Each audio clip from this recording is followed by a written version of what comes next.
নমস্কাৰ। ভিডিঅ'টো যোৱা 3 জানুৱাৰীৰে আছিল, কিন্তু সময়ৰ অভাৱত ভিডিঅ'টো এডিট কৰিব পৰা নাছিলোঁ। পিছে আজি কৰি দিলোঁ।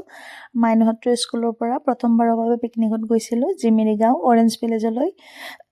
আৰু চেইণ্ট জন ইংলিছ স্কুলৰ পৰা বৰিহাট, তাৰ পৰা জিমিৰি গাঁৱলৈ। আৰু 2খন বাছ লৈ যোৱা হৈছিলে। মুঠ 240 জন ষ্টুডেণ্ট আৰু গাৰ্জেন আৰু টিচাৰখিনি মিলি 240 জন হৈছে। 2খন যিহেতু আল্ট্ৰা বাছ লৈ যোৱা হৈছিলে, কিন্তু ছাত্ৰ ছাত্ৰী বহুত হোৱাৰ বাবে আমিখিনি মানে থিয় হৈয়ে গ'লোঁ। আৰু থিয় হৈ গৈ সঁচাকৈয়ে বহুত ভাল লাগিল। থিয় হৈছোঁ যদিও মানে গোটেই ৰাস্তাটো মানে পূৰা ডান্স কৰি গ'লোঁ। আৰু মাইনু অৱশ্যে আমাৰ গাড়ীত উঠিলে বমি কৰে, কিন্তু সেইদিনাখন অকণো আমনি নকৰাকৈ তাই মানে সেই জিমিৰি গাঁও পালেগৈ।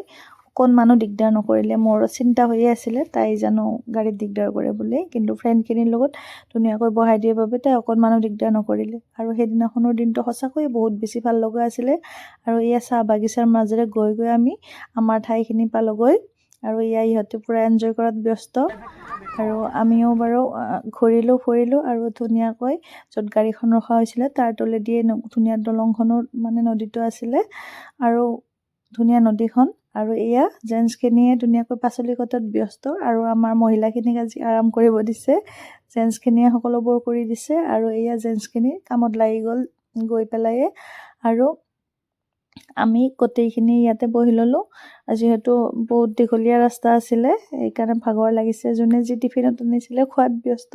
আৰু দেখিছেনে পৰিৱেশটো ইমান ধুনীয়া, পাহাৰ পৰ্বত আৰু গছ গছনিৰ মাজত ইমান ধুনীয়া মানে প্ৰাকৃতিক পৰিৱেশৰ মাজত মানে সেইদিনাখন সঁচাকৈয়ে বহুত বেছি এনজয় কৰিলোঁ, বহুত বেছি ভাল লাগিলে। আৰু এয়া আমাৰ হীৰা বাইদেউ, এয়া আমাৰ মিছৰ পাৰ্টিটো ব্ৰেকফাষ্ট খোৱাত ব্যস্ত। কেনে পিকনিক অনুভৱ কেনে? বঢ়িয়া ন? আৰু এইফালে আমাৰ জেণ্টছখিনি কাম কৰি আছে, পূৰা কামত ব্যস্ত হৈ আছে। আৰু এইফালে কণী বইল হৈছে, কণী বইল। এয়া পাচলি কাটি আছে জেণ্টছখিনি। ছাৰে মানে এনাউন্স কৰি আছে। কি এনাউন্স কৰি আছে ছাৰে? Thank you sir. ইমান গুড মৰ্ণিং। ইমান ধুনীয়া এটা মানে হেৰি দিয়াৰ কাৰণে পিকনিক মানে কি অনুভৱটো মানে কৈ দিয়ক অকণমান মোৰ ভিডিঅ'ত। বহুত ভাল লাগিছে আমাৰ ইয়াতে আহি, কাৰণ পিকনিকৰ কাৰণে আমাৰ স্কুলৰ ফালৰ পৰা আহিছোঁ। 2026 চনৰ প্ৰথমবাৰ স্কুলৰ পৰা পিকনিক আহি কেনেকুৱা অনুভৱ হৈছে কৈ দিয়ক একবাৰ। ভাল লাগিছে ন? স্কুলৰ পৰা প্ৰথমবাৰৰ কাৰণে আহি পেলাই কেনেকুৱা অনুভৱ হৈছে? ভিডিঅ' চলি আছে।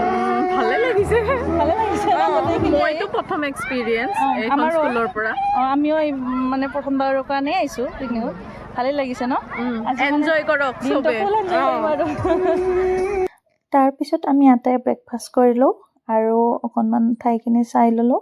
আৰু ইহঁতেও বহুত এনজয় কৰিলে। মানে সদায় ৰুমৰ ভিতৰত থাকি আমনিও পায় দিয়কচোন, কেৱল পঢ়া আৰু ৰুমৰ ভিতৰত। আৰু এয়া আমাৰ ছাৰহঁত কিবা হিচাপত ব্যস্ত, ছাৰ আৰু মিছহঁত।